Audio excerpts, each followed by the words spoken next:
어서오세요. 괴담 들려주는 낚시꾼 괴담노 괴담집사입니다. 사람들에게 집이란 무엇일까요? 우리가 필요로 하는 집은 동물들의 집과 비교할 때 본능적인 부분을 제외하고 접근하면 뭐가 다를까요? 동물들도 사람처럼 풍수질이나 흉가터 같은 그런 것들의 영향을 받을까요? 제가 며칠 전에 지인과 술을 한잔 하다가 들은 얘기가 있는데요. 정말 기묘하더라는 거죠. 단팬님들도 좋아하실 것 같고요. 그래서 가져왔습니다. 지인의 소름 돋는 경험담. 그럼 지인에게 들은 기묘한 이야기, 괴담집사의 시점으로 떨어보겠습니다.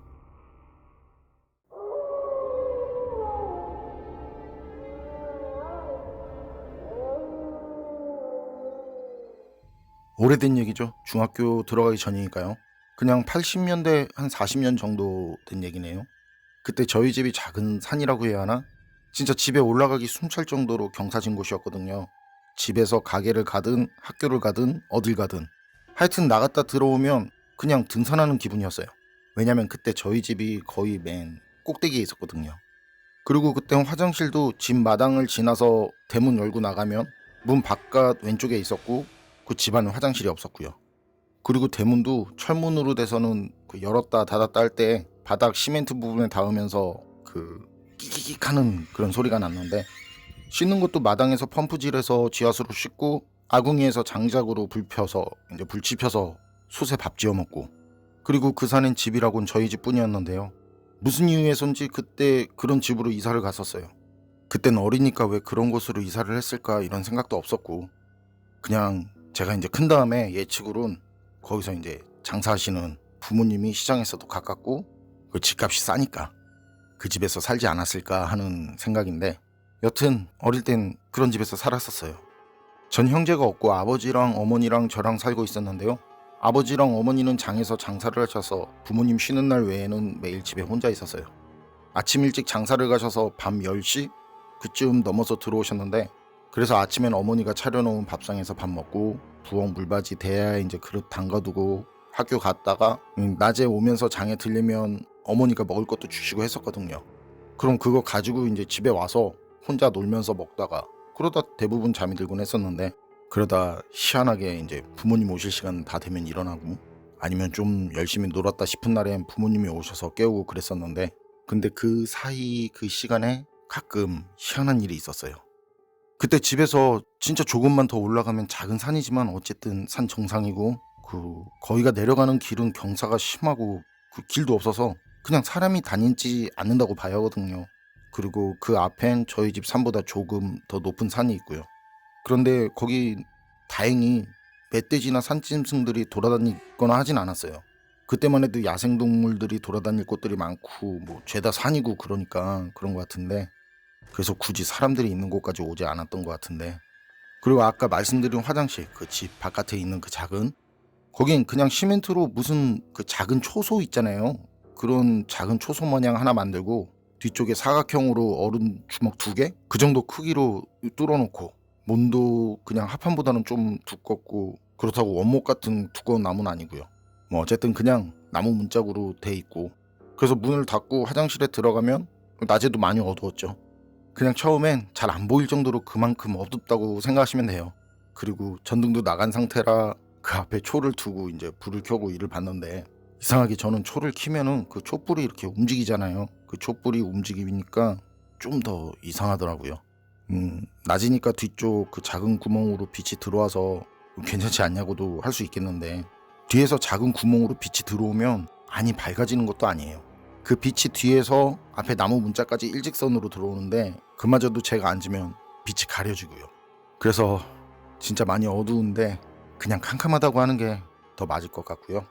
그래도 조금 앉아있으면 이제 눈이 적응을 해서 또 잘 보이게 되더라고요. 그리고 제가 희한한 일을 경험한 건 그 분위기와 그런 환경인 그 화장실에 있을 때였는데요.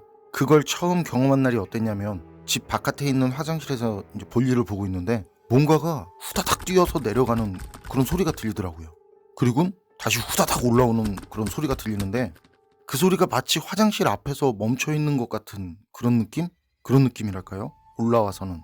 그래서 전 그때 숨죽이고 이제 화장실에 제가 없는 것처럼 일도 못 보고 그냥 가만히 있었죠. 뭔진 몰라도 제발 가라 가라 하면서. 그런데 지금 생각하면 그게 한계라는 것 같은데, 그때 온몸에 소름이 올라오고 얼어붙는 것 같은 그런 느낌? 그런 느낌이 온몸에 느껴지더라고요. 그래서 공포 영화에서 보면 숨소리도 나지 않게 하려고 이제 입 틀어막고 그러잖아요. 그렇게 가만히 있다가 저도 입 틀어막고 그렇게 가만히 있다가 다시 뛰어내려가는 소리가 들려서 그 소리 듣고 바로 화장실에서 나와서 뒤도 안 돌아보고 집으로 뛰어들어갔고요. 그때 저희 집은 화장지 대신 신문 같은 거 아니면 그 누렇거나 그 흐린 분홍색 같은 그런 종이 아니면 달력 같은 거 그런 거 어른 손바닥보다 좀 크게 잘라서 그 화장실에 두고 그걸 화장지처럼 이렇게 사용을 했었거든요. 그런데 그런 경험을 하니까 도저히 그걸 비벼서 이렇게 뭐 그럴 엄두가 나질 않더라고요. 종이 비벼대는 소리에 그게 또 올 것만 같고 말이죠. 그래서 닦지도 않고 그냥 냅다 달려서는 방에 들어가서 방문 그 문고리 걸어 잠그고 부모님 오실 때까지 그 상태로 구석에서 가만히 있었죠. 그리고 부모님이 오시자마자 제가 있었던 일을 얘기했는데 부모님은 여긴 산짐승도 없는데 하시면서 혹시 고라니라도 왔다 갔나 하시고 마시는 거예요. 전 그때까지 고라니는 알아도 그게 뛰는 소리가 어떤 건진 모르니까 그래서 부모님이 그렇게 말씀하셔서 저도 고라니였나 하고 말았고요. 그리고 뒤에 어머니가 이제 마당에서 물 길어서 부엌에서 웃으시면서 절 닦아주신 기억이 나는데 어쨌든 그 이후로는 화장실에 가면 가끔 그렇게 달려 내려갔다가 달려 올라오는 그 다다다닥 하는 그런 소리가 들리곤 했었는데 전 그때마다 부모님 말씀처럼 그냥 고라니년이 했었어요. 그리고 환한 대낮이니까 뭐 이상한 게 있을 리 없다고 애써 생각하는데 겁나는 건 어쩔 수 없더라는 거죠. 그때마다 소름이 돋고 한기가 올라오고 괜히 화장실 밑에도 쳐다보게 되고 그래도 전처럼 숨을 틀어막거나 뭐 닦지 않고 집으로 달려가는 일은 없었는데 그런데 그런 일이 반복되던 날이었는데 그때 비가 내렸어요. 확실하게 기억을 하는데 그것도 소나기 같은 그 장대비가 오래 잠깐 소나기처럼 내리다 마는 게 아니라 아주 오래 아마 장마철이었나 싶어요. 그래서 부모님이 그날은 이제 일찍 들어오시겠구나 했거든요. 비가 오면은 거기 화장실 진짜 무섭거든요. 그래서 배가 아파도 부모님 오실 때까지 참다가 가야지 하고 있었는데 도저히 안 되겠더라고요. 그래서 많이 무섭지만 이제 옷에 쌀 수는 없으니까 화장실로 바로 달려가서 일을 보는데 속전속결로 해결하고 나올 생각으로요. 그렇게 앉아서 일을 보는데 또 그 소리가 들리는 거예요. 막 다다다닥 하고 달려 내려가는 소리. 근데 비가 내리면 거기가 되게 미끄럽거든요. 미끄러운데 거길 다다다닥 그러더니 또 다다다닥 하고 올라오는 소리, 이런 소리가 들리는 거예요. 진짜 그땐 다른 때보다 더 무섭더라고요. 그런데 그때 대문이 열리는 그런 소리 아시는 분도 계실 텐데 왜 녹슨 철문 열릴 때 끼기기기기 하는 그런 소리 있잖아요. 그런 소리가 들리는 거예요. 그리고 이게 제가 잘못 들은 게 아닌 게 그때 저희 집 대문이 내려앉아가지고 문을 열거나 닫으면 그 바닥에 문이 닿아서 쇠가 시멘트 긁는 소리가 났었거든요. 그 바닥 긁는 소리까지 나는 거예요. 끼익 하는. 그리고 어머니 목소리가 들리는데 화장실에 있니? 하는. 전 어머니 목소리 들리기 전까지는 벌벌 떨다가 화장실에 있냐는 그 어머니 목소리를 듣고는 바로 크게 응 하고 대답도 했었고요. 그런데 어머니가 들어가지 않았는지 문 닫히는 소리가 나지 않더라고요. 그래서 전 비도 오고 하니까 제가 무서울까봐 이제 어머니가 화장실 밖에 있나 보다 하고 엄마 밖에 있어 하고 이런 식으로 얘기를 했는데 그렇게 어머니를 불렀는데 밖에선 아무 말도 들리지 않는 거예요. 그리고 그때 생각난 게 전 그런 상황을 경험한 뒤부터는 대문을 열어놓고 다녔다는 게 생각나더라고요. 여차하다 싶으면 바로 냅다 이제 집으로 뛰어들어가려고 말이죠. 그래서 들어가시면서 문을 닫는 소리였나 하는 그런 생각까지 한 기억이 나는데 어쨌든 무서우니까 급하게 일 다 보고는 후딱 닦고 화장실에서 나왔는데요. 그리고 집으로 들어가려는데 대문이 제가 나올 때 열어놓은 그 상태 그대로 있었어요. 전 분명 대문을 열어놓고 나온 게 맞았고 그리고 분명 대문이 움직이면서 나는 그 끼기기 소리랑 그 바닥을 긁는 소리까지 분명히 들었는데 대문은 제가 나올 때 그 상태 그대로 있었어요. 그리고 무엇보다 확실히 들었거든요. 어머니가 화장실에 있니? 하는 소리. 그런 생각이 드니까 움직이질 못하겠더라고요. 비는 내려, 다리는 안 움직여, 눈물은 나와. 그래서 그냥 그 자리에 서서 혼자 울고 있었는데 그 화장실이 어른 키 정도 됐었거든요. 문은 이제 어른 키보다 낮고 그래서 부모님은 문 열고 허리를 숙여서 들어갔었는데 근데 그 화장실 위에 지붕이라고 할 것도 없었지만 그 지붕 위에 누가 서 있는 것 같은 그런 느낌이 드는 거예요. 그때 진짜 겁이 나고 막 정신없이 우는데 화장실 위에 누가 서서 절 쳐다보는 느낌? 그런 생각이 드는데 또 화장실 쪽은 못 보겠고 그래서 전 울면서 냅다 부모님이 계신 시장으로 가려고 그 산길을 뛰어내려갔죠. 거기가 그냥 흙길이라 비가 오면 진짜 미끄럽거든요. 그래서 몇 번을 미끄러지고 막 구르고 막 넘어졌는지 모르는데 어쨌든 그렇게 거기서 뒤도 돌아보지 않고 달려내려갔어요. 그리고는 그 장대같이 내리는 빗속을 막 울면서 시장까지 달려갔고요. 시장은 평소에 산 입구에서 제가 한 10분 정도 뛰어가면 있는 거리였는데 그땐 어떻게 갔는지 기억도 나지 않을 정도로 달렸었네요. 그리고 바로 부모님이 계신 곳으로 갔는데 그때 부모님이 놀라셔서는 무슨 일이냐고. 그래서 저는 이제 훌쩍이면서 있었던 일을 얘기했는데 옆에서 시장 어르신들이 그러시는 거예요. 겁부라고, 빨리 거기 그 집에서 나오라고.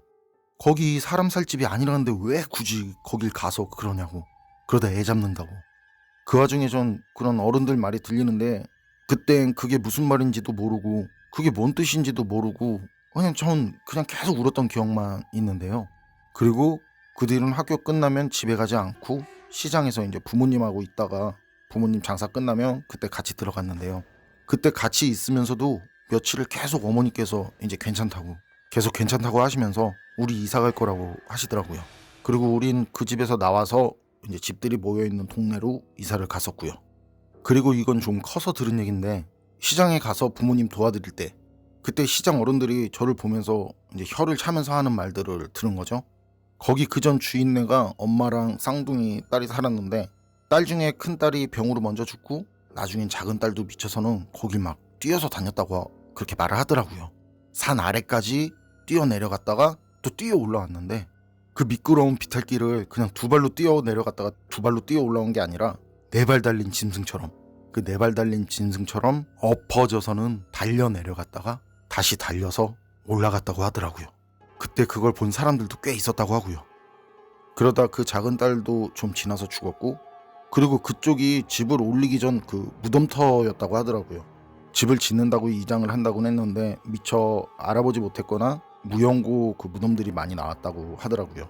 그래서 원래는 그 집 아래로 그러니까 저희가 전에 살던 그 집 아래로 집들을 쭉 지어서 내려가려고 했는데 그게 너무 심하니까 그 무덤들 나오는 게 너무 심하니까 그냥 그 집만 짓고 말았다는 말이었거든요. 그리고 그때 저희 부모님은 이제 애 앞에서 별소리를 다 한다고 다 지난 일인데 그런 쓸데없는 얘기를 왜 하냐고 그렇게 기분 나빠하셨고요. 그런 걸 보면 그게 아예 없는 얘기는 또 아닌 것 같고요.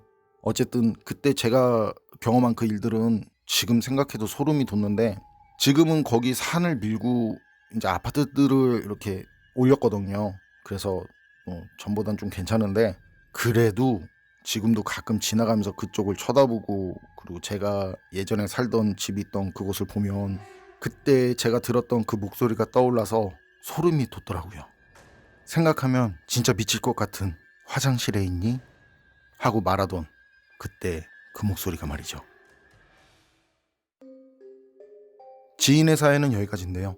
화장실 귀신은 빨간 휴지 줄까 파란 휴지 줄까 이것만 알고 있었거든요. 와, 일 보는데 화장실 밖에서 화장실에 있니? 이런 미치겠죠 진짜. 여러분 생각은 어떠세요? 판단은 여러분께 맡기겠습니다. 어서오세요. 괴담 들려주는 낚시꾼 괴담록 괴담집사입니다. 이번 괴담은 괴담록 구독자이신 동그라미님께서 보내주신 사연인데요. 개인적으로 동그라미님 괴담 너무 좋아합니다. 스토리도 제가 다시 뭘 어떻게 할 필요 없이 정리 싹 해서 보내주시고 이제 괴담록도 감사하게도 이렇게 사연 내용 손질 다 해서 보내주시는 분들이 몇 분 계시죠. 완전 감사합니다. 실은 동그라미님 사연은 제가 나중에 남양 특집으로 따로 그 스페셜 모음집으로 진행하려고 했었는데요. 보면 볼수록 재밌는 거예요.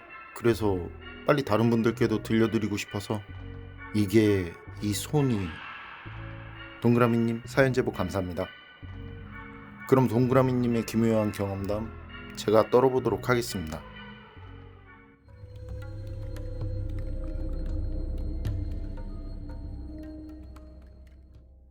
동그라미님이 그 일을 경험한 건 새마을운동이 한창이던 시절 대략 40년 전쯤이라고 합니다.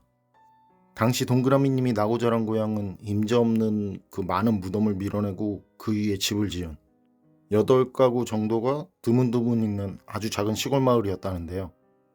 그 마을이 생긴 건 동그라미님도 태어나기 전 일이라 동그라미님 아버님께서 들려주신 그 얘기를 빌어 말씀드린다면, 당시엔 국토 개간 사업이 한창이던 시절이라 오랜 시간 야산에 있는 무덤들을 수소문해서 무덤과 관련된 사람들에게 통보하고 이장을 했었는데요. 그런데 도둑무덤이라고 하죠. 좀 안타까운 건데, 장지가 없는 분들이 야산에 몰래 그 무덤 자리를 잡는 거. 일단 그런 도둑무덤이라고 해도 우리나라 정서상 그냥 막 파헤치고 훼손하고 하지는 않잖아요. 그래서 따로 장소 마련하고 공동묘지화해서 모셨는데, 그렇게 해도 자리를 잡은 지 너무 오래된, 그래서 봉분조차 보이지 않는, 그냥 보면 평지 같은, 그렇게 오래된 무덤들 같은 경우는 개발 전 찾기도 힘들고, 아니 그냥 거의 불가능했고, 그런 이유에서 개발 과정에서 소실되는 그런 유해들이 꽤 있었다고 합니다. 그리고 그런 오래된 무덤들은 예상한 것보다 그 이상으로 꽤 있었고요. 그리고 동그라미님 아버님께서 그쪽 개발 책임자로 계셨었는데, 당시엔 근거 없는 미신도 많고 그 이상한 민간요법들도 횡행했을 때라 가끔 주인 없는 그 무덤의 인고를 사려고 찾아오는 사람들도 있었고, 무덤에서 나오는 유품들을 도굴해 가는 도굴꾼들도 굉장히 많았다고 하는데요. 동그라미님이 살던 그 동네는 이런 사연을 가지고 있는 그 개간지 위에 세워진 마을이었다고 합니다. 모두 합쳐 8가구가 한참을 띄엄띄엄 있는 그런 작은 시골 마을.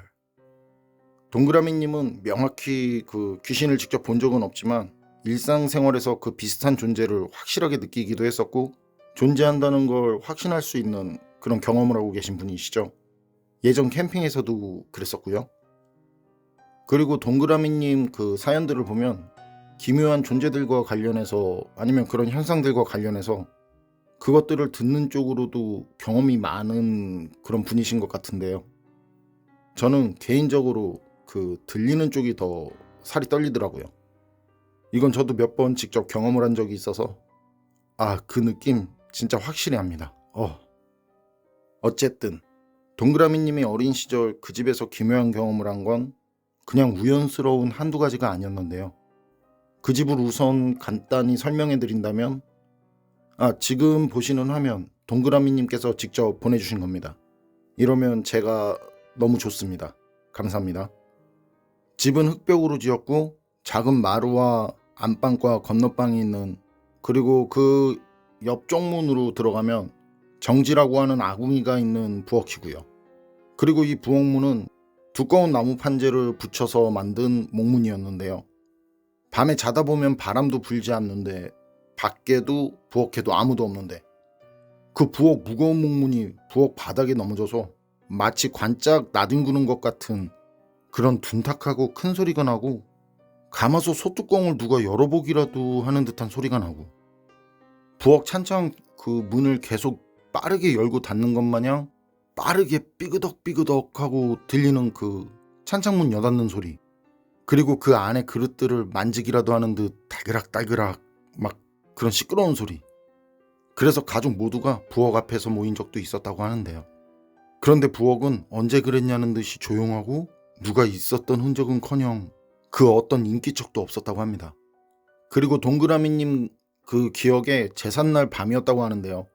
집 앞에는 무덤 2기가 있었는데, 그곳에서 파란 불덩이 2개가 나타나더니 무덤 주위를 돌다가 부엌으로 가시던 동그라미님 어머님을 보기라도 한 듯 집 앞에 계시던 어머님 앞까지 왔다가 다시 무덤 쪽으로 가서 무덤 주위를 돌다가 이걸 반복하더래요. 그걸 본 어머님께서는 기겁을 하시고 그 뒤로 매번 아버님께 부엌까지 함께 가달라고 하신 일도 있으셨다는데, 그런데 동그라미님은 이런 경험들보다 더 잊혀지지 않는, 아직까지도 기억 속에 생생한 그런 경험이 있었다는데요.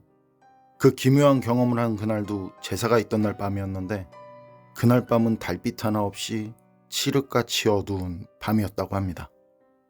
제사를 마치고 제사상은 작은 방으로 옮겨서 벽에 세워 기대어 둔 채로 동그라미님과 아버님은 호디부를 덮고 잠을 자고 있었는데요. 잠을 자다 아래쪽에서 서늘하고 이상하게 기분 나쁜 그런 한기가 느껴지더래요. 그래서 잠결에 더듬어 보니 이불이 배꼽 아래까지 내려가 있길래 이불이 내려가서 그랬나 보다 하고 이불을 당겨서 덮고는 그냥 별 생각 없이 다시 잠이 들었는데, 어라? 그런데 이게 얼마 지나지 않은 것 같은데 밑에서 또 그 이상하게 기분 나쁜 한기가 느껴지더랍니다.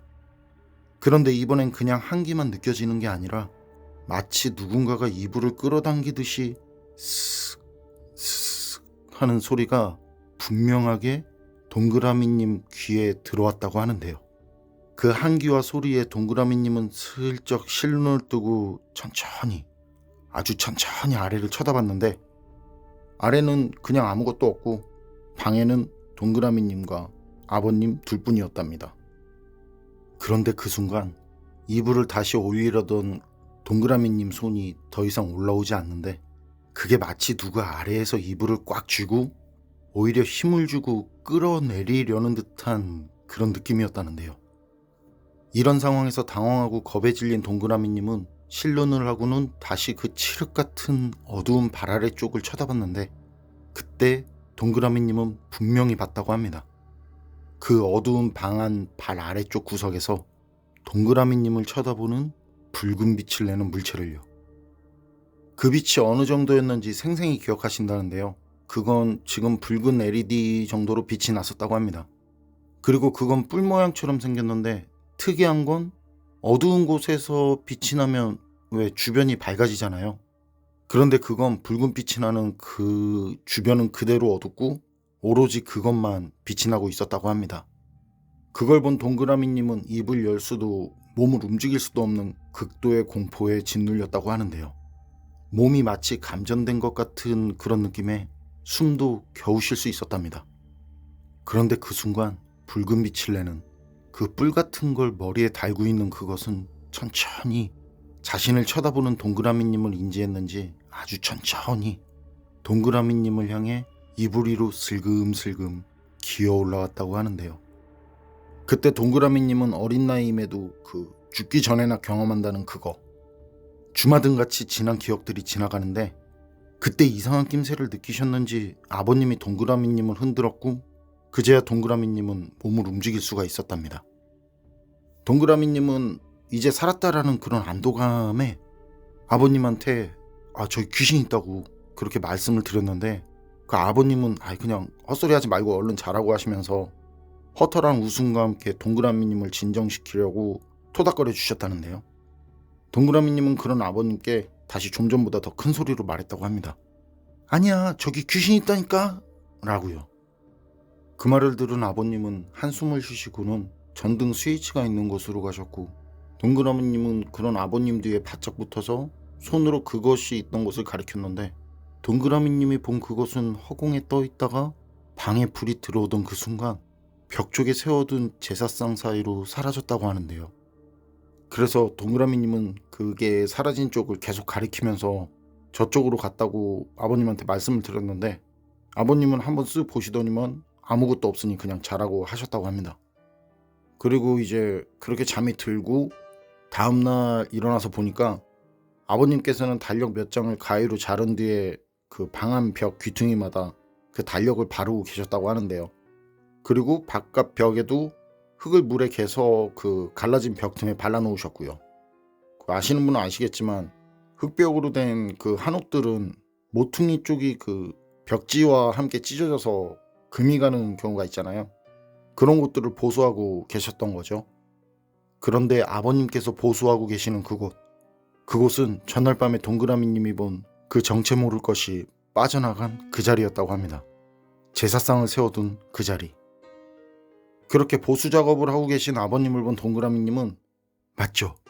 그거 봤죠? 아빠도 봤죠? 그것 때문에 지금 그러는 거죠? 라고 말씀을 드렸다는데 아버님께서는 웬일인지 아무런 대답도 없으셨다고 합니다. 여러분 생각은 어떠세요? 그날 붉은 빛을 내며 동그라미님을 보다 사라진 그건 대체 뭐였을까요? 그리고 정말 그날 그건 동그라미님만 본 것일까요? 혹시 아버님께서도 보셨지만 가족들이 불안해할까봐 말씀하지 않으셨던 건 아닐까요? 어서오세요. 괴담 들려주는 낚시꾼 괴담로 괴담집사입니다. 귀신에게 빈다. 귀신의 도움을 받다. 귀신을 섬긴다. 무속인이나 그런 쪽으로 관련 있는 사람이 아닌데 이런 것들이 자신의 의지대로 가능한 사람을 보신 적 있으신가요? 이번 이야기는 아이리스님께서 올려주신 사연입니다. 아이리스님 사연 제보 고맙습니다. 그럼 아이리스님의 기묘한 경험담, 괴담집사의 시점으로 떨어보겠습니다.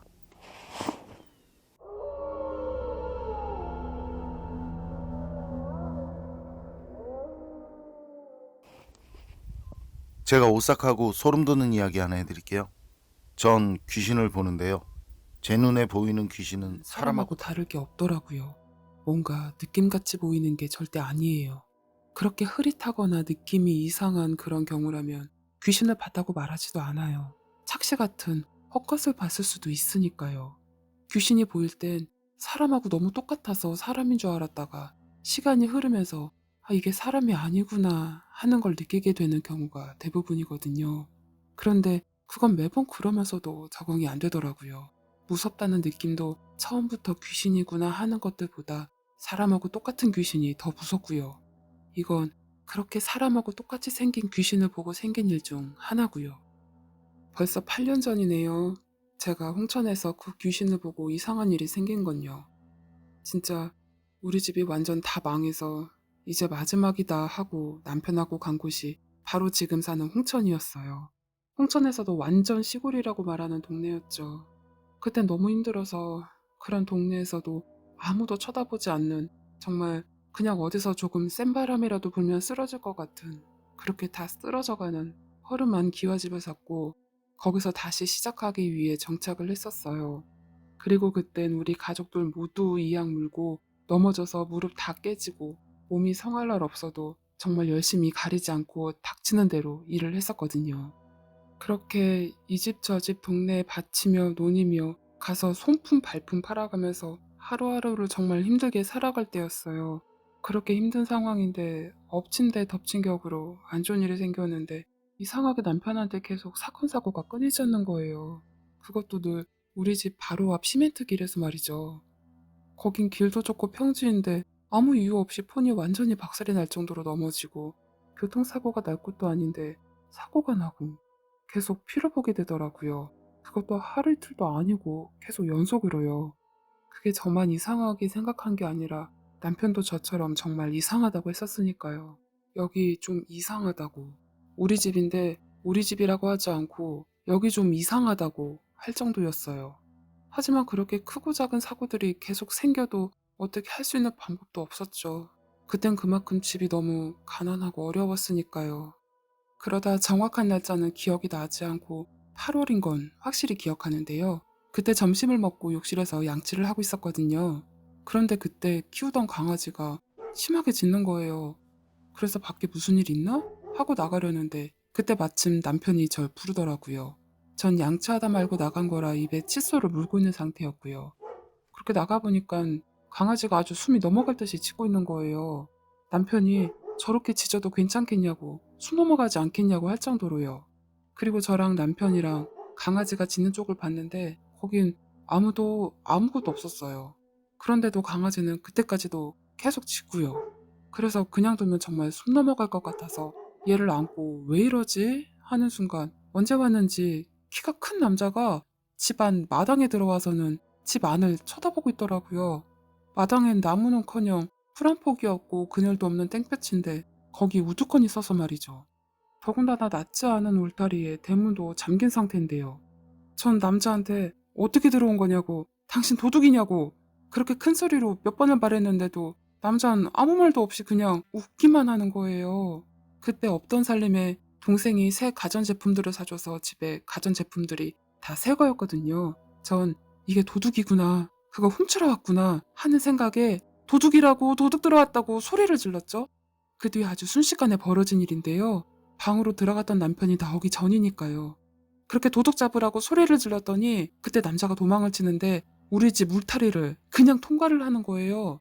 울타리를 넘거나 문을 열고 도망치는 게 아니라 영화에서 보면 귀신들이 벽을 통과하듯이 그냥 울타리를 뚫고 말이죠. 그래서 제가 맨발로 따라가다 울타리에 맡겨서 전 더 따라갈 수 없는 상황이 됐고요. 그렇게 울타리를 통과해서 울타리 맞은편에는 남잔 말이죠.